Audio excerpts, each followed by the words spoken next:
ਸਤਿ ਸ਼੍ਰੀ ਅਕਾਲ, ਨਮਸਕਾਰ ਤੇ ਆਦਾਬ। ਮੈਂ ਹਾਂ ਹਰਜਿੰਦ ਮੰਗੜ ਤੇ ਤੁਸੀਂ ਦੇਖ ਰਹੇ ਹੋ ਇੰਡੋਜ਼ ਟੀਵੀ। ਸਵਾਗਤ ਹੈ ਜੀ ਸਾਰਿਆਂ ਦਾ। ਖਬਰਾਂ ਦੀ ਸ਼ੁਰੂਆਤ ਕਰਦੇ ਹਾਂ ਹੈਡਲਾਈਨਸ ਦੇ ਨਾਲ। ਯੂਪਾ ਦੇ ਕਾਲੇ ਕਾਨੂੰਨ ਤਹਿਤ ਤਸ਼ੱਦਦ ਦਾ ਸ਼ਿਕਾਰ ਹੋਏ ਪਰਿਵਾਰਾਂ ਨੂੰ ਇਨਸਾਫ ਦਿਵਾਉਣ ਲਈ ਪਲਾਥ ਤੋਂ ਵਿਧਾਇਕ ਸੁਖਪਾਲ ਸਿੰਘ ਖਹਿਰਾ ਨੇ ਅਕਾਲ ਤਖਤ ਸਾਹਿਬ ਦੇ ਜਥੇਦਾਰ ਨੂੰ ਮਿਲ ਦਿੱਤਾ ਮੰਗ ਪੱਤਰ। ਪੰਜਾਬ ਸਰਕਾਰ ਦੇ ਸਿੱਖਿਆ ਮੰਤਰੀ ਵੱਲੋਂ ਅਕਾਲੀ ਦਲ ਅਤੇ ਆਮ ਆਦਮੀ ਪਾਰਟੀ ਦੇ ਵਰਕਰਾਂ ਨੂੰ ਕਾਂਗਰਸ ਵਿੱਚ ਸ਼ਾਮਲ ਕਰਨ ਵੇਲੇ ਸੋਸ਼ਲ ਡਿਸਟੈਂਸ ਦੇ ਨਾਲ ਸਰਕਾਰ ਵੱਲੋਂ ਜਾਰੀ ਕੀਤੀਆਂ ਗਾਈਡਲਾਈਨਸ ਦੀਆਂ ਉਡਾਈਆਂ ਧੱਜੀਆਂ। ਸਿੱਖਿਆ ਮੰਤਰੀ ਭੁੱਲੇ ਆਪਣੀ ਸਰਕਾਰ ਦੀਆਂ ਜਾਰੀ ਕੀਤੀਆਂ ਹਦਾਇਤਾਂ। ਸ੍ਰੀ ਗੁਰੂ ਗ੍ਰੰਥ ਸਾਹਿਬ ਸਰੂਪ ਚੋਰੀ ਮਾਮਲੇ 'ਚ ਡੇਰਾ ਪ੍ਰੇਮੀਆਂ ਨੂੰ ਮਿਲੀ ਜ਼ਮਾਨਤ। SIT ਦੁਆਰਾ 7 ਪ੍ਰੇਮੀਆਂ ਨੂੰ ਬਣਾਇਆ ਗਿਆ ਸੀ ਆਰੋਪੀ। 2 ਪਹਿਲਾਂ ਹੀ ਸਨ ਜ਼ਮਾਨਤ ਤੇ ਹੁਣ 5 ਹੋਰਾਂ ਨੂੰ ਮਿਲੀ ਜ਼ਮਾਨਤ। ਪਰਮਿੰਦਰ ਢੀਂਡਸਾ ਨੇ ਅਕਾਲੀ ਦਲ ਤੇ ਲਗਾਏ ਇਲਜ਼ਾਮ, ਕਿਹਾ ਪਾਰਟੀ ਦੇ ਰਹਿੰਦੇ ਨਹੀਂ ਤੋੜਿਆ ਕੋਈ ਸਿਧਾਂਤ। ਅਕਾਲੀ ਦਲ ਕਿਸਾਨ ਆਰਡੀਨੈਂਸ ਤੇ ਕਰੇ ਆਪਣਾ ਸਿਧਾਂਤ ਸਪਸ਼ਟ। ਹੈਡਲਾਈਨਸ ਤੇ ਕਰਦੇ ਹਾਂ ਜੀ ਚਰਚਾ ਤੇ ਚਰਚਾ ਕਰਨ ਲਈ ਸਾਡੇ ਨਾਲ ਜੁੜ ਚੁੱਕੇ ਨੇ ਪੰਜਾਬ ਤੋਂ ਗੁਰਕਵਾਲ ਬਰਾੜ ਜੀ। ਸਤਿ ਸ਼੍ਰੀ ਅਕਾਲ ਜੀ। ਸਤਿ ਸ਼੍ਰੀ ਅਕਾਲ ਹਰਜਨ ਤੇ ਸਤਿ ਸ਼੍ਰੀ ਅਕਾਲ ਉਹਨਾਂ ਦਰਸ਼ਕਾਂ ਨੂੰ ਜੋ ਲਗਾਤਾਰ ਸਾਡੇ ਨਾਲ ਇਸ ਪ੍ਰੋਗਰਾਮ ਨਾਲ ਹੀ ਜੁੜਦੇ ਆ ਜੀ। ਯੂਪਾ ਦੇ ਕਾਲੇ ਕਾਨੂੰਨ ਤਹਿਤ ਤਸ਼ੱਦਦ ਦਾ ਸ਼ਿਕਾਰ ਹੋਏ ਪਰਿਵਾਰਾਂ ਨੂੰ ਇਨਸਾਫ ਦਿਵਾਉਣ ਲਈ ਸੁਖਪਾਲ ਸਿੰਘ ਖਹਿਰਾ ਵੱਲੋਂ ਅਕਾਲ ਤਖਤ ਦੇ ਜਥੇਦਾਰ ਨਾਲ ਮੀਟਿੰਗ ਕਰਕੇ ਮੰਗ ਪੱਤਰ ਦਿੱਤਾ ਗਿਆ। ਅੱਜ UAPA ਕਾਨੂੰਨ ਦੇ ਤਹਿਤ ਜਿਹੜੇ ਪੰਜਾਬ ਤੋਂ ਜਾਂ ਦਿੱਲੀ ਤੋਂ ਸਿੱਖ ਨੌਜਵਾਨ ਜਿਹੜੇ ਆ ਪੁਲਿਸ ਨੇ ਹਿਰਾਸਤ 'ਚ ਲਏ ਆ, ਉਹਨਾਂ ਦੇ ਪਰਿਵਾਰ ਜਿਹੜੇ ਆ ਉਹ ਅੱਜ ਸ੍ਰੀ ਅਕਾਲ ਤਖਤ ਸਾਹਿਬ ਵਿਖੇ ਪਹੁੰਚੇ ਸੀ। ਉਹਨਾਂ ਨੇ ਆਪਣਾ ਦੁੱਖੜਾ ਸੁਣਾਇਆ। ਸੁਣ ਕੇ ਮਨ ਬਹੁਤ ਦੁਖੀ ਹੋਇਆ ਕਿ ਬਿਨਾਂ ਕਿਸੇ ਵਜ੍ਹਾ ਦੇ ਜਾਂ ਛੋਟੀ ਵਜ੍ਹਾ ਦੇ ਇਹਨਾਂ ਨੌਜਵਾਨਾਂ ਨੂੰ UAPA ਤਹਿਤ ਜਿਹੜਾ ਹੈ ਉਹ ਮਾਮਲਾ ਦਰਜ ਕਰਕੇ ਜੇਲ੍ਹਾਂ ਦੇ ਵਿੱਚ ਬੰਦ ਕਰ ਦਿੱਤਾ। ਮੈਨੂੰ ਲੱਗਦਾ ਹੈ ਕਿ ਪੰਜਾਬ ਦੇ ਮਾਹੌਲ ਨੂੰ ਜਿਹੜਾ ਹੈ ਉਹ ਇੱਕ ਕਿਸਮ ਦਾ ਖੌਫਜ਼ਦਾ ਕਰਨ ਦਾ ਯਤਨ ਹੋ ਰਿਹਾ ਹੈ ਸਰਕਾਰ ਵੱਲੋਂ, ਕਿਉਂਕਿ ਛੋਟੇ ਕਿਸੇ ਗਲਤੀਆਂ ਨੌਜਵਾਨਾਂ ਨੇ ਕਰਤੀਆਂ ਹੈਗੀਆਂ ਤੇ ਇਹਦਾ ਮਤਲਬ ਨਹੀਂ ਹੈ ਕਿ ਅਸੀਂ ਛੋਟੀਆਂ ਗਲਤੀਆਂ ਕਾਰਨ ਉਹਨਾਂ ਦੀਆਂ ਜ਼ਿੰਦਗੀਆਂ ਜਿਹੜੀਆਂ ਹੈ ਪੂਰੀਆਂ ਦੀਆਂ ਪੂਰੀਆਂ ਬਰਬਾਦ ਕਰ ਦਈਏ। ਸਿੱਖ ਨੌਜਵਾਨਾਂ ਦੇ ਵਿੱਚ ਸਹਿਮ ਦਾ ਮਾਹੌਲ ਪਾਇਆ ਜਾ ਰਿਹਾ ਹੈ, ਖੌਫ ਦਾ ਮਾਹੌਲ ਪਾਇਆ ਜਾ ਰਿਹਾ ਹੈ। ਭਾਰਤ ਸਰਕਾਰ ਨੂੰ, ਪੰਜਾਬ ਸਰਕਾਰ ਨੂੰ ਇਹੋ ਹੀ ਅਸੀਂ ਕਹਿਣਾ ਚਾਹੁੰਦੇ ਹਾਂ ਕਿ ਇਹ ਤੁਰੰਤ ਗਤੀਵਿਧੀਆਂ ਜਿਹੜੀਆਂ ਨੇ ਕੀਤੀਆਂ ਜਾ ਰਹੀਆਂ ਸਿੱਖ ਨੌਜਵਾਨਾਂ ਦੇ ਅੰਦਰ ਸਹਿਮ ਦਾ ਮਾਹੌਲ ਤੇ ਖੌਫਜ਼ਦਾ ਕਰਨ ਦੇ ਲਈ ਇਹਨਾਂ ਨੂੰ ਬੰਦ ਕੀਤਾ ਜਾਏ। ਬਰਾੜ ਜੀ, ਸੁਖਪਾਲ ਸਿੰਘ ਖਹਿਰਾ ਵੱਲੋਂ ਅਕਾਲ ਤਖਤ ਦੇ ਜਥੇਦਾਰ ਨੂੰ ਮਿਲ ਕੇ ਮੰਗ ਪੱਤਰ ਦਿੱਤਾ ਗਿਆ। ਸੋ ਕੀ ਤੁਸੀਂ ਦੱਸੋਗੇ ਕਿ ਉਸ ਮੰਗ ਪੱਤਰ ਦੇ ਵਿੱਚ ਕੀ ਲਿਖਿਆ ਗਿਆ ਹੈ ਤੇ ਕੀ ਹੈ ਇਹ ਮੰਗ ਪੱਤਰ? ਹਰਜਿੰਦ, ਬਿਲਕੁਲ ਤੁਹਾਨੂੰ ਮੈਂ ਪਹਿਲਾਂ ਤਾਂ ਦੱਸਣਾ ਚਾਹੁੰਦਾ ਕਿ ਯੂਪਾ ਦੇ ਤਹਿਤ ਬਹੁਤ ਸਾਰੇ ਪੰਜਾਬ ਦੇ ਹੀ ਨਹੀਂ ਸਗੋਂ ਦਿੱਲੀ ਦੇ ਨੌਜਵਾਨਾਂ ਨੂੰ ਵੀ ਜਿਹੜਾ ਇਸ ਕਾਨੂੰਨ ਤਹਿਤ ਜੇਲ੍ਹਾਂ ਦੇ ਵਿੱਚ ਸੁੱਟਣ ਦੀ ਜਿਹੜੀ ਤਿਆਰੀ ਹੈ ਉਹ ਸਰਕਾਰ ਵੱਲੋਂ ਕੀਤੀ ਗਈ ਹੈ। ਤੇ ਇਸ ਦੇ ਨਾਲ ਇੱਕ ਡਰ ਦਾ ਮਾਹੌਲ ਪੰਜਾਬ ਅਤੇ ਦਿੱਲੀ ਦੇ ਵਿੱਚ ਸਿੱਖਾਂ ਦੇ ਉੱਪਰ ਬਣਾਇਆ ਜਾ ਰਿਹਾ ਹੈ, ਕਿਉਂਕਿ ਜਿਸ ਤਰੀਕੇ ਨਾਲ ਰੈਫਰੈਂਡਮ 2020 ਦੀ ਜਿਹੜੀ ਚਰਚਾ ਜ਼ੋਰਾਂ ਤੇ ਛਿੜੀ ਹੋਈ ਹੈ ਤੇ ਨਾਲ ਗੁਰਪੰਤ ਸਿੰਘ ਪੰਨੂ ਵੱਲੋਂ ਲਗਾਤਾਰ ਇਸ ਸੰਬੰਧੀ ਪੰਜਾਬ ਅਤੇ ਹੋਰਨਾਂ ਰਾਜਾਂ ਦੇ ਵਿੱਚ ਸਿੱਖਾਂ ਨੂੰ ਅਪੀਲਾਂ ਕੀਤੀਆਂ ਜਾ ਰਹੀਆਂ ਨੇ ਸੋਸ਼ਲ ਮੀਡੀਆ ਦੇ ਉੱਪਰ। ਉਸੇ ਤਹਿਤ ਇੱਕ ਡਰ ਦਾ ਮਾਹੌਲ ਹੈ ਜਿਹੜਾ ਕ੍ਰੀਏਟ ਕਰਨ ਦੀ ਕੋਸ਼ਿਸ਼ ਕੀਤੀ ਜਾ ਰਹੀ ਹੈ, ਜਿਹਦੇ ਖਿਲਾਫ ਸੁਖਪਾਲ ਸਿੰਘ ਖਹਿਰਾ ਉਹਨਾਂ ਪਰਿਵਾਰਾਂ ਨੂੰ ਲੈ ਕੇ ਗਿਆਨੀ ਹਰਪ੍ਰੀਤ ਸਿੰਘ ਜੀ ਨੂੰ ਮਿਲੇ ਤੇ ਉਹਨਾਂ ਨੂੰ ਇੱਕ ਮੰਗ ਪੱਤਰ ਦਿੱਤਾ ਕਿ ਇਸ ਕਾਨੂੰਨ ਦੀ ਗਲਤ ਵਰਤੋਂ ਕਰਕੇ ਸਿੱਖ ਨੌਜਵਾਨਾਂ ਨੂੰ ਜੇਲ੍ਹਾਂ ਦੇ ਵਿੱਚ ਸੁੱਟਿਆ ਜਾ ਰਿਹਾ ਹੈ। ਸੋ ਇਸ ਸੰਬੰਧੀ ਸੁਖਪਾਲ ਸਿੰਘ ਖਹਿਰਾ ਵੱਲੋਂ ਅਤੇ ਸੰਬੰਧਿਤ ਪਰਿਵਾਰਾਂ ਵੱਲੋਂ ਜਿਹੜਾ ਇੱਕ ਮੰਗ ਪੱਤਰ ਹੈ ਉਹ ਗਿਆਨੀ ਹਰਪ੍ਰੀਤ ਸਿੰਘ ਜੀ ਨੂੰ ਦਿੱਤਾ ਗਿਆ, ਜੋ ਕਿ ਅਕਾਲ ਤਖਤ ਸਾਹਿਬ ਜੀ ਦੇ ਜਥੇਦਾਰ ਨੇ ਉਹਨਾਂ ਨੂੰ ਕਿਹਾ ਕਿ ਅਪੀਲ ਕੀਤੀ ਗਈ ਹੈ ਕਿ ਇਸ ਮਾਮਲੇ ਦੇ ਵਿੱਚ ਉਹ ਸਿੱਧਾ ਦਖਲ ਕਰਕੇ ਸਰਕਾਰ ਨੂੰ ਪ੍ਰੈਸ਼ਰ ਦੇ ਵਿੱਚ ਲੈਣ, ਸਰਕਾਰ ਦੇ ਉੱਪਰ ਜ਼ੋਰ ਪਾਉਣ ਕਿ ਇਹਨਾਂ ਨੌਜਵਾਨਾਂ ਉੱਪਰ ਇਹ ਜਿਹੜੇ ਝੂਠੇ ਪਰਚੇ ਪਾਏ ਗਏ ਆ ਇਹਨਾਂ ਨੂੰ ਰੱਦ ਕੀਤਾ ਜਾਵੇ।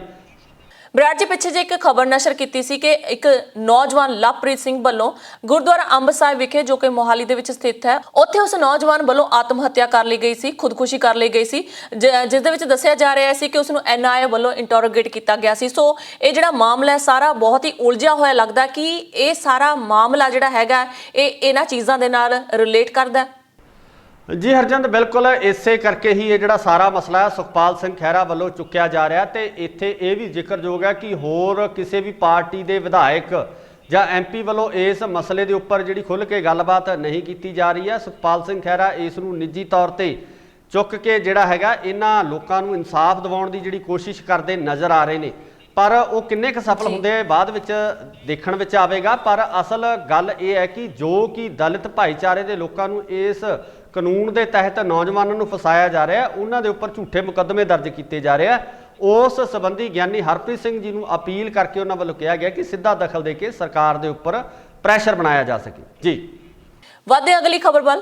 ਪੰਜਾਬ ਦੇ ਸਿੱਖਿਆ ਮੰਤਰੀ ਵੱਲੋਂ ਆਮ ਆਦਮੀ ਪਾਰਟੀ ਦੇ ਵਰਕਰਾਂ ਅਤੇ ਅਕਾਲੀ ਦਲ ਦੇ ਵਰਕਰਾਂ ਨੂੰ ਕਾਂਗਰਸ ਪਾਰਟੀ ਦੇ ਵਿੱਚ ਸ਼ਾਮਲ ਕੀਤਾ ਗਿਆ, ਪਰ ਉਹ ਆਪਣੀ ਹੀ ਸਰਕਾਰ ਦੀਆਂ ਦਿੱਤੀਆਂ ਹਦਾਇਤਾਂ ਦੀ ਉਲੰਘਣਾ ਕਰਦੇ ਦਿਖੇ। ਸੋਸ਼ਲ ਡਿਸਟੈਂਸਿੰਗ ਦੀਆਂ ਧੱਜੀਆਂ ਉਡਾਈਆਂ ਗਈਆਂ। ਸੋ ਤੁਸੀਂ ਦੇਖ ਸਕਦੇ ਹੋ ਇਹਨਾਂ ਤਸਵੀਰਾਂ ਦੇ ਵਿੱਚ ਕਿ ਸਿੱਖਿਆ ਮੰਤਰੀ ਕਿਸ ਤਰ੍ਹਾਂ ਇਕੱਠ ਕਰਕੇ ਲੋਕਾਂ ਨੂੰ ਸਿਰੋਪੋ ਪਾ ਰਹੇ ਨੇ ਤੇ ਨਾਲ ਜਿੰਨੀਆਂ ਵੀ ਚੇਅਰਸ ਲੱਗੀਆਂ ਹੈ, ਜੇਕਰ ਗਿਣਤੀ ਕੀਤੀ ਜਾਵੇ ਤਾਂ ਘੱਟੋ ਘੱਟ 50 ਤੋਂ 60 ਜਿਹੜੀਆਂ ਕੁਰਸੀਆਂ ਲੱਗੀਆਂ ਹੋਈਆਂ ਨੇ।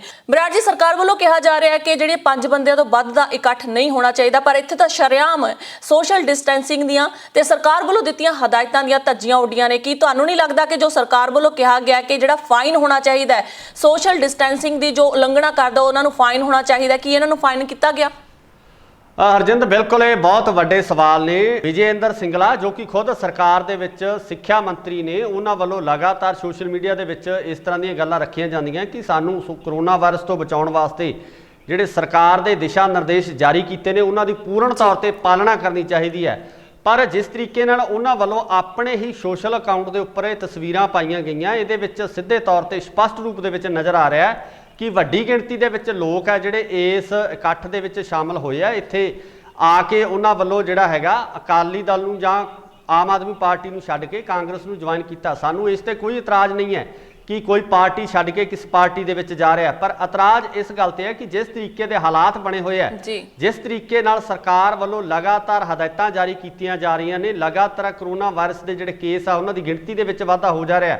ਅਗਰ ਸਰਕਾਰ ਦੇ ਮੰਤਰੀ ਹੀ ਇਹਨਾਂ ਹਦਾਇਤਾਂ ਦੀ ਪਾਲਣਾ ਨਹੀਂ ਕਰਨਗੇ ਤਾਂ ਅਸੀਂ ਆਮ ਲੋਕਾਂ ਤੋਂ ਕਿਸ ਤਰ੍ਹਾਂ ਦੀ ਅਪੀਲ ਕਰ ਸਕਦੇ ਹਾਂ, ਕਿਸ ਤਰ੍ਹਾਂ ਦੀ ਉਮੀਦ ਆਮ ਲੋਕਾਂ ਤੋਂ ਅਸੀਂ ਰੱਖ ਸਕਦੇ ਹਾਂ? ਸੋ ਅਸਲ ਦੇ ਵਿੱਚ ਸਭ ਤੋਂ ਵੱਡਾ ਸਵਾਲ ਇਸ ਤੇ ਖੜਾ ਹੁੰਦਾ ਹੈ ਕਿ ਕੀ ਇਸ ਇਕੱਠ ਨੂੰ ਇਕੱਠਾ ਕਰਨ ਦੀ ਜਿਹੜੀ ਪ੍ਰਵਾਨਗੀ ਮੰਤਰੀਆਂ ਕੋਲੇ ਹੈ? ਕੀ ਮੰਤਰੀ ਕਿਸੇ ਕਿਸਮ ਦੀ ਇਕੱਠ ਨੂੰ ਇਕੱਠਾ ਕਰਕੇ ਕਿਸੇ ਤਰ੍ਹਾਂ ਦਾ ਫੰਕਸ਼ਨ ਕਰ ਸਕਦੇ ਆ? ਜੇ ਕੋਈ ਆਮ ਪਬਲਿਕ ਦੇ ਵਿੱਚ ਕੋਈ ਇਸ ਤਰ੍ਹਾਂ ਦੀ ਕਾਰਵਾਈ ਕੀਤੀ ਜਾਂਦੀ ਹੈ ਜਾਂ ਉਹਨਾਂ ਵੱਲੋਂ ਇਸ ਤਰ੍ਹਾਂ ਦਾ ਕੋਈ ਇਕੱਠ ਕੀਤਾ ਜਾਂਦਾ ਤਾਂ ਵੱਡੇ ਜੁਰਮਾਨੇ ਦੀ ਜਿਹੜੀ ਤਜਵੀਜ਼ ਹੈ ਉਹ ਮੁੱਖ ਮੰਤਰੀ ਸਾਹਿਬ ਵੱਲੋਂ ਕੀਤੀ ਗਈ ਹੈ ਕਿ ਉਹ ਆਪਣੇ ਸਿੱਖਿਆ ਮੰਤਰੀ ਦੇ ਉੱਪਰ ਇਹਨਾਂ ਹਦਾਇਤਾਂ ਨੂੰ ਜਾਂ ਇਹਨਾਂ ਜੁਰਮਾਨਿਆਂ ਨੂੰ ਲਾਗੂ ਨਹੀਂ ਕਰਨਗੇ। ਇਹ ਵੱਡੇ ਸਵਾਲ ਮੁੱਖ ਮੰਤਰੀ ਅਤੇ ਸਿੱਖਿਆ ਮੰਤਰੀ ਦੇ ਉੱਪਰ ਖੜੇ ਹੁੰਦੇ ਆ। ਜੀ, ਸ੍ਰੀ ਗੁਰੂ ਗ੍ਰੰਥ ਸਾਹਿਬ ਸਰੂਪ ਚੋਰੀ ਮਾਮਲੇ ਦੇ ਵਿੱਚ 5 ਡੇਰਾ ਪ੍ਰੇਮੀਆਂ ਨੂੰ ਹੋਰ ਨੂੰ ਜ਼ਮਾਨਤ ਦਿੱਤੀ ਗਈ ਹੈ। ਇਸ ਤੋਂ ਪਹਿਲਾਂ SIT ਵੱਲੋਂ 7 ਆਰੋਪੀ ਠਹਿਰਾਏ ਗਏ ਸਨ। 2 ਨੂੰ ਪਹਿਲਾਂ ਹੀ ਜ਼ਮਾਨਤ ਦਿੱਤੀ ਗਈ ਸੀ ਤੇ 5 ਨੂੰ ਹੋਰ ਨੂੰ ਵੀ ਹੁਣ ਜ਼ਮਾਨਤ ਦੇ ਦਿੱਤੀ ਗਈ ਹੈ। ਅੱਜ ਅਦਾਲਤ ਮਾਨਯੋਗ Suresh Kumar ji judicial magistrate first class Faridkot ਨੇ 63 ਨੰਬਰ FIR ਦੇ 5 ਦੋਸ਼ੀਆਂ ਦੀ ਜ਼ਮਾਨਤ ਦਾ ਹੁਕਮ ਕੀਤਾ ਹੈ। ਔਰ ਇਹ ਮਾਮਲਾ ਇਹਨਾਂ ਦੇ ਦੋਸ਼ ਸੀਗੇ ਵੀ ਇਹਨਾਂ ਨੇ ਗੁਰੂ ਗ੍ਰੰਥ ਸਾਹਿਬ ਦੀ ਉੱਥੋਂ ਚੋਰੀ ਕੀਤੀ ਤੇ ਉਸ ਤੋਂ ਬਾਅਦ 2 ਸੀਰੀਜ਼ ਦੇ ਵਿੱਚ ਹੋਰ ਹੈ FIR ਨੰਬਰ 117 128 ਹੈ, ਉਹ ਇਸ ਚੋਰੀ ਦੇ ਨਾਲ ਹੀ ਸੰਬੰਧਿਤ ਹਨ। ਪਰ ਹਲੇ ਇਹਨਾਂ ਮੁਲਜ਼ਮਾਂ ਦੀ 117 ਨੰਬਰ 128 ਨੰਬਰ FIR ਦੇ ਵਿੱਚ ਨਾਮਜ਼ਦਗੀ ਨਹੀਂ ਹੋਈ। 63 ਨੰਬਰ ਦੇ ਵਿੱਚ ਹੀ ਨਾਮਜ਼ਦਗੀ ਹੋਈ ਸੀ, ਜਿਹਦੇ 'ਚ ਮਾਨਯੋਗ ਅਦਾਲਤ ਨੇ ਅੱਜ ਇਹਨਾਂ 5 ਨੂੰ ਜ਼ਮਾਨਤ 'ਤੇ ਰਿਹਾ ਕਰਨ ਦਾ ਹੁਕਮ ਕੀਤਾ ਹੈ। ਇਸ ਕੇਸ 'ਚ ਕੁੱਲ 7 ਬੰਦੇ 4 ਜੁਲਾਈ ਨੂੰ ਇਹਨਾਂ ਨੇ ਅਰੈਸਟ ਕੀਤੇ ਸੀਗੇ। ਉਹਨਾਂ 'ਚੋਂ ਸ਼ਕਤੀ ਸਿੰਘ ਤੇ ਸੁਖਜਿੰਦਰ ਸਿੰਘ ਉਰਫ ਸੰਨੀ, ਇਹਨਾਂ ਦੀ ਪਹਿਲਾਂ ਕਿਉਂਕਿ ਜ਼ਮਾਨਤ ਮਾਨਯੋਗ CBI ਕੋਰਟ ਨੇ ਕੀਤੀ ਹੋਈ ਸੀ, ਇਸ ਕਰਕੇ ਇਹਨਾਂ ਨੇ ਉਹਦੀ ਅਰੈਸਟ ਗਲਤ ਪਾਤੀ ਸੀ। ਉਹ ਦੋਨੇ ਬੰਦੇ 4/7 ਨੂੰ ਪੁਲਿਸ ਨੂੰ ਫਰੀਦਕੋਟ ਵਿਖੇ ਰਿਹਾ ਕਰਨੇ ਪਏ। ਇਹਨਾਂ 5 ਦੀ ਜ਼ਮਾਨਤ ਅੱਜ ਹੋ ਗਈ ਹੈ। ਬਰਾੜ ਜੀ, ਸ੍ਰੀ ਗੁਰੂ ਗ੍ਰੰਥ ਸਾਹਿਬ ਸਰੂਪ ਚੋਰੀ ਮਾਮਲੇ ਦੇ ਵਿੱਚ 7 ਦੋਸ਼ੀ ਠਹਿਰਾਏ ਗਏ ਸਨ, ਜਿਸ ਦੇ ਵਿੱਚ ਪਹਿਲਾਂ 2 ਨੂੰ ਜ਼ਮਾਨਤ ਦਿੱਤੀ ਗਈ ਸੀ ਤੇ 5 ਹੁਣ ਹੋਰ ਨੂੰ ਦਿੱਤੀ ਗਈ ਹੈ। ਸੋ ਹੁਣ ਜਿਹੜੇ 7 ਦੇ 7 ਡੇਰਾ ਪ੍ਰੇਮੀ ਸਨ ਜਿਨ੍ਹਾਂ ਨੂੰ ਆਰੋਪੀ ਪਾਇਆ ਗਿਆ ਸੀ, ਉਹਨਾਂ 7 ਨੂੰ ਜ਼ਮਾਨਤ ਦਿੱਤੀ ਗਈ ਹੈ। ਕੀ ਸਿੱਟ ਵੱਲੋਂ ਸਬੂਤ ਨਹੀਂ ਇਕੱਠੇ ਕੀਤੇ ਜਾ ਰਹੇ ਸਨ ਜਾਂ ਫਿਰ ਸਿੱਟ ਨੇ ਕੋਈ ਵਿਰੋਧ ਨਹੀਂ ਕੀਤਾ ਕਿ ਅਦਾਲਤ ਵੱਲੋਂ ਉਹਨਾਂ ਨੂੰ 7 ਦੇ 7 ਨੂੰ ਜ਼ਮਾਨਤ ਦੇ ਦਿੱਤੀ ਗਈ ਹੈ?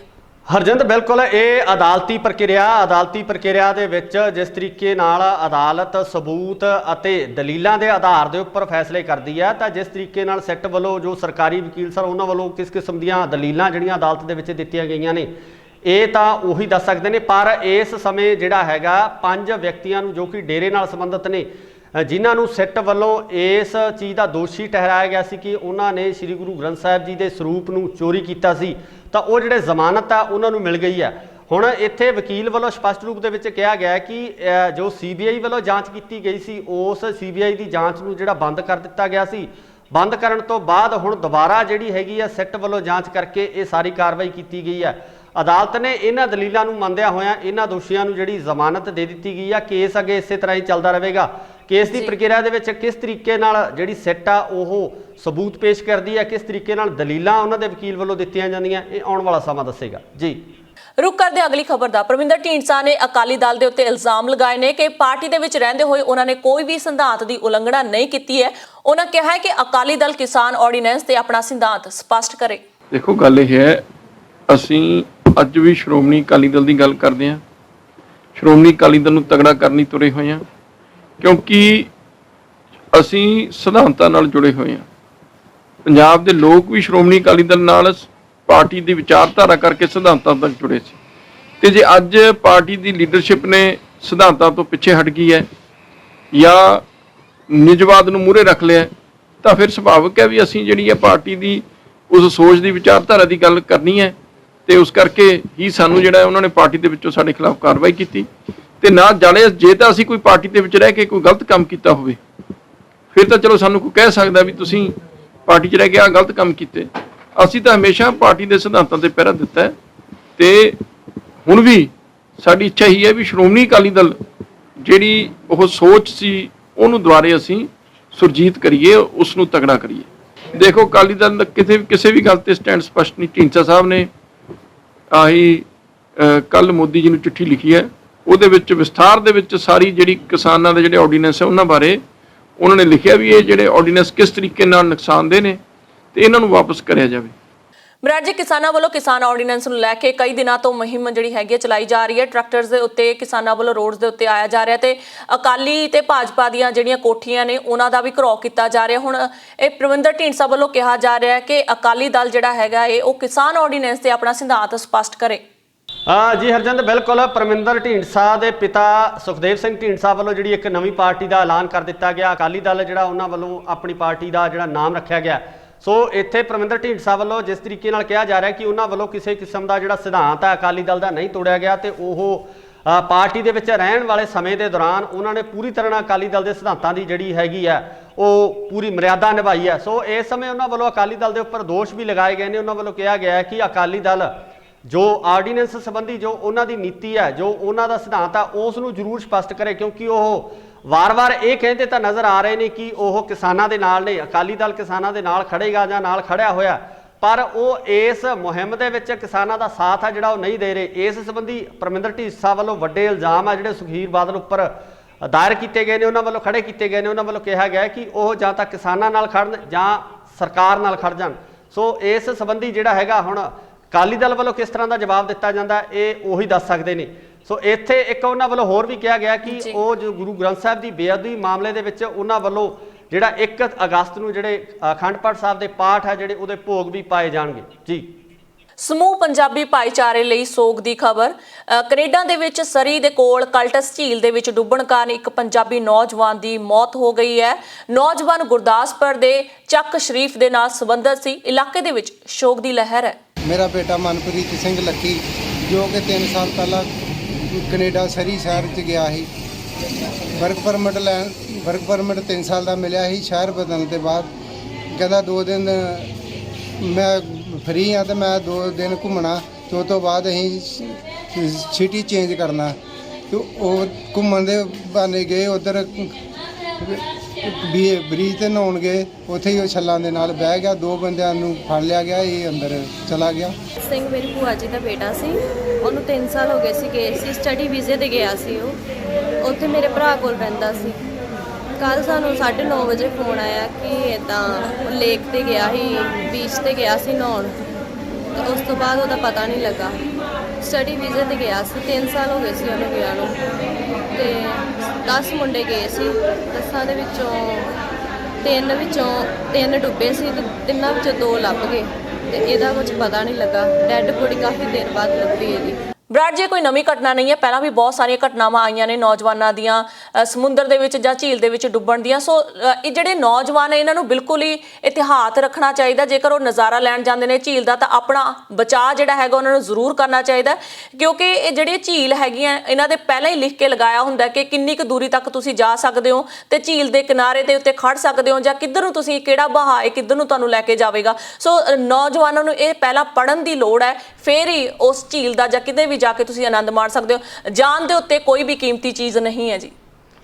ਹਰਜਿੰਦ, ਬਿਲਕੁਲ ਇਸ ਤਰ੍ਹਾਂ ਦੀਆਂ ਬਹੁਤ ਸਾਰੀਆਂ ਘਟਨਾਵਾਂ ਕੈਨੇਡਾ ਨਹੀਂ ਦੁਨੀਆ ਦੇ ਵੱਖ-ਵੱਖ ਥਾਵਾਂ ਤੇ ਲਗਾਤਾਰ ਵਾਪਰਦੀਆਂ ਰਹਿੰਦੀਆਂ, ਪਰ ਜਦੋਂ ਸਟੂਡੈਂਟਾਂ ਵਾਸਤੇ ਇਸ ਤਰ੍ਹਾਂ ਦੀ ਕੋਈ ਘਟਨਾ ਸਾਹਮਣੇ ਆਉਂਦੀ ਹੈ ਜਾਂ ਪੰਜਾਬ ਨਾਲ ਸੰਬੰਧਿਤ ਕੋਈ ਘਟਨਾ ਸਾਹਮਣੇ ਆਉਂਦੀ ਹੈ ਤਾਂ ਉਸ ਨੂੰ ਨਸ਼ਰ ਕਰਦੇ ਸਮੇਂ ਇਸ ਤਰ੍ਹਾਂ ਲੱਗਦਾ ਕਿ ਸਾਡੇ ਪੰਜਾਬ ਦੇ ਨੌਜਵਾਨ ਆ ਜਿਹੜੇ ਉੱਥੇ ਜਾ ਕੇ ਇਹਨਾਂ ਚੀਜ਼ਾਂ ਦਾ ਇੰਜੋਏ ਕਰਦੇ ਹੋਏ ਜਾਂ ਆਨੰਦ ਕਰਦੇ ਲੈਂਦੇ ਹੋਏ ਉਹ ਇਸ ਹਾਦਸੇ ਦਾ ਜਿਹੜਾ ਸ਼ਿਕਾਰ ਹੋ ਜਾਂਦੇ ਆ। ਤੁਹਾਡੀ ਗੱਲ ਬਿਲਕੁਲ ਜਾਇਜ਼ ਹੈ ਕਿ ਜੋ ਵਿਦਿਆਰਥੀ ਇਹਨਾਂ ਚੀਜ਼ਾਂ ਦਾ ਆਨੰਦ ਲੈਣ ਵਾਸਤੇ ਜਾਂਦੇ ਨੇ, ਚਾਹੇ ਉਹ ਝੀਲਾਂ ਦੇ ਵਿੱਚ ਜਾਂਦੇ ਨੇ ਜਾਂ ਕਿਤੇ ਹੋਰ ਕਿਸੇ ਕਿਸਮ ਦੀ ਜਿਹੜੀ ਹੈਗੀ ਆ ਆਊਟਿੰਗ ਕਰਦੇ ਆ, ਤਾਂ ਉਹਨਾਂ ਨੂੰ ਇਹਨਾਂ ਗੱਲਾਂ ਦਾ ਪੂਰਨ ਤੌਰ ਤੇ ਜਿਹੜਾ ਇਤਿਹਾਤ ਵਰਤਣੀ ਚਾਹੀਦੀ ਹੈ ਕਿ ਉਹਨਾਂ ਦੀ ਜਾਨ ਦੇ ਉੱਪਰ ਕਿਸੇ ਕਿਸਮ ਦਾ ਖਤਰਾ ਤਾਂ ਨਹੀਂ ਬਣ ਰਿਹਾ। ਤੇ ਕਈ ਵਾਰ ਕੀ ਹੁੰਦਾ ਕਿ ਨੌਜਵਾਨ ਇਕੱਠੇ ਹੋਏ ਇਹਨਾਂ ਰਿਸਕ ਦੇ ਵਿੱਚ ਖੇਡ ਜਾਂਦੇ ਨੇ, ਜਿਹਦਾ ਨਤੀਜਾ ਪਿੱਛੇ ਪਰਿਵਾਰਾਂ ਨੂੰ ਤੇ ਉਹਨਾਂ ਦੇ ਜਿਹੜੇ ਰਿਸ਼ਤੇਦਾਰ ਆ ਉਹਨਾਂ ਨੂੰ ਭੁਗਤਣਾ ਪੈਂਦਾ। ਸੋ ਇਸੇ ਤਰ੍ਹਾਂ ਦਾ ਹੀ ਇਹ ਹਾਦਸਾ ਵਾਪਰਿਆ ਹੈਗਾ, ਜਿਹਦੇ ਵਿੱਚ ਇੱਕ ਕਿਸ਼ਤੀ ਹੈ, ਜਿਹੜੀ ਕਿਸ਼ਤੀ ਦੇ ਵਿੱਚੋਂ ਜਿਹੜੇ ਨੌਜਵਾਨ ਆ ਡੁੱਬਣ ਕਾਰਨ ਜਿਹੜੇ 2 ਨੌਜਵਾਨਾਂ ਨੂੰ ਬਚਾ ਲਿਆ ਗਿਆ ਤੇ ਇੱਕ ਦੀ ਜਿਹੜੀ ਉੱਥੇ ਕੈਨੇਡਾ ਦੇ ਵਿੱਚ ਮੌਤ ਹੋ ਜਾਂਦੀ ਹੈ। ਪਰ ਸਮਝਣ ਵਾਲੀ ਗੱਲ ਇਹ ਹੈ ਕਿ ਜਾਨ ਦੇ ਲਈ ਜਿਹੜਾ ਇਤਿਹਾਤ ਵਰਤਣਾ ਬਹੁਤ ਜ਼ਰੂਰੀ ਹੈ। ਜੀ ਜੀ ਬਿਲਕੁਲ ਜੀ, ਬਹੁਤ ਸ਼ੁਕਰੀਆ ਸਾਰੀ ਜਾਣਕਾਰੀ ਲਈ ਬਰਾੜ ਜੀ। ਇਜਾਜ਼ਤ ਚਾਹਾਂਗੇ ਜੀ। ਧੰਨਵਾਦ ਜੀ। ਤੇ ਅੰਤ ਵਿੱਚ ਦਰਸ਼ਕਾਂ ਨੂੰ ਦੱਸ ਦਈਏ ਕਿ ਕੋਰੋਨਾ ਵਾਇਰਸ ਦੇ ਕੇਸਾਂ ਦੀ ਪੂਰੇ ਸੰਸਾਰ ਭਰ ਦੇ ਵਿੱਚ ਅੱਜ ਦੀ ਤਰੀਕ ਤੱਕ ਕਿੰਨੇ ਕੇਸ ਰਜਿਸਟਰ ਹੋਏ ਨੇ ਪੂਰੇ ਸੰਸਾਰ ਭਰ ਦੇ ਵਿੱਚ। ਸੋ 1,66,44,070 ਕੇਸ ਰਜਿਸਟਰ ਕੀਤੇ ਗਏ ਨੇ, ਜਿਨ੍ਹਾਂ ਦੇ ਵਿੱਚ ਮੌਤਾਂ ਦੀ ਗਿਣਤੀ 6,56,550 ਦਿਖਾਈ ਜਾ ਰਹੀ ਹੈ। ਜੇਕਰ ਗੱਲ ਕੀਤੀ ਜਾਵੇ ਰਿਕਵਰੀ ਕੇਸਾਂ ਦੀ ਤਾਂ 1,02,32,055 ਕੇਸ ਦਿਖਾਏ ਜਾ ਰਹੇ ਨੇ। ਇਸੇ ਤਰ੍ਹਾਂ ਜੇਕਰ ਗੱਲ ਕੀਤੀ ਜਾਵੇ ਕੰਟਰੀ ਵਾਈਜ਼ ਤਾਂ USA ਨੰਬਰ 1, US ਦੇ ਵਿੱਚ ਹੁਣ ਤੱਕ ਕੇਸ ਆ ਚੁੱਕੇ ਨੇ ਜੀ 44,33,410 ਤੇ ਮੌਤਾਂ ਦੀ ਗਿਣਤੀ 1,50,444 ਹੋ ਚੁੱਕੀ ਹੈ। ਦੂਜੇ ਨੰਬਰ ਤੇ ਬ੍ਰਾਜ਼ੀਲ ਦੇ ਵਿੱਚ ਕੇਸ ਆ ਚੁੱਕੇ ਨੇ ਜੀ 24,43,840 ਤੇ ਮੌਤਾਂ ਦੀ ਗਿਣਤੀ 87,699 ਹੋ ਚੁੱਕੀ ਹੈ। ਉਸ ਤੋਂ ਬਾਅਦ ਜੇਕਰ ਗੱਲ ਕੀਤੀ ਜਾਵੇ ਤੀਜੇ ਨੰਬਰ ਦੀ ਤਾਂ ਤੀਜੇ ਨੰਬਰ ਤੇ ਇੰਡੀਆ ਦੇ ਵਿੱਚ ਕੇਸਾਂ ਦੀ ਗਿਣਤੀ ਹੋ ਚੁੱਕੀ ਹੈ ਜੀ 14,82,503 ਤੇ ਮੌਤਾਂ ਦੀ ਗਿਣਤੀ ਹੋ ਚੁੱਕੀ ਹੈ ਜੀ 33,448। ਚੌਥੇ ਨੰਬਰ ਤੇ ਰਸ਼ੀਆ ਦੇ ਵਿੱਚ ਕੇਸਾਂ ਦੀ ਗਿਣਤੀ 8,18,120 ਕੇਸ ਆ ਚੁੱਕੇ ਨੇ ਰਸ਼ੀਆ ਦੇ ਵਿੱਚ ਤੇ ਮੌਤਾਂ ਦੀ ਗਿਣਤੀ 13,354 ਹੋ ਚੁੱਕੀ ਹੈ। ਪੰਜਵੇਂ ਨੰਬਰ ਤੇ ਸਾਊਥ ਅਫਰੀਕਾ ਦੇ ਵਿੱਚ ਕੇਸ ਆ ਚੁੱਕੇ ਨੇ ਜੀ 4,52,529 ਤੇ ਮੌਤਾਂ ਦੀ ਗਿਣਤੀ 7,067 ਹੋ ਚੁੱਕੀ ਹੈ। ਸੋ ਅੱਜ ਦੀ ਡੇਟ ਦੇ ਵਿੱਚ ਇਹ ਸਨ 5 ਦੇਸ਼ ਜਿਨ੍ਹਾਂ ਦੇ ਵਿੱਚ ਕੋਰੋਨਾ ਵਾਇਰਸ ਦੇ ਕੇਸਸ ਦੀ ਗਿਣਤੀ ਲਗਾਤਾਰ ਵਧੀ ਹੈ ਤੇ ਮੌਤਾਂ ਦੀ ਗਿਣਤੀ ਵਧਦੀ ਜਾ ਰਹੀ ਹੈ। ਸਰਕਾਰ ਵੱਲੋਂ ਦਿੱਤੀਆਂ ਗਾਈਡਲਾਈਨਸ ਦੀ ਪਾਲਣਾ ਕਰੋ, ਇਤਿਹਾਤ ਵਰਤੋ, ਆਪਣੀ ਤੇ ਆਲੇ ਦੁਆਲੇ ਦੀ ਸਫਾਈ ਜ਼ਰੂਰ ਰੱਖੋ। ਇਸੇ ਵਿੱਚ ਮਨੁੱਖਤਾ ਦੀ ਭਲਾਈ ਹੈ। ਇਜਾਜ਼ਤ ਦਿਓ। ਧੰਨਵਾਦ।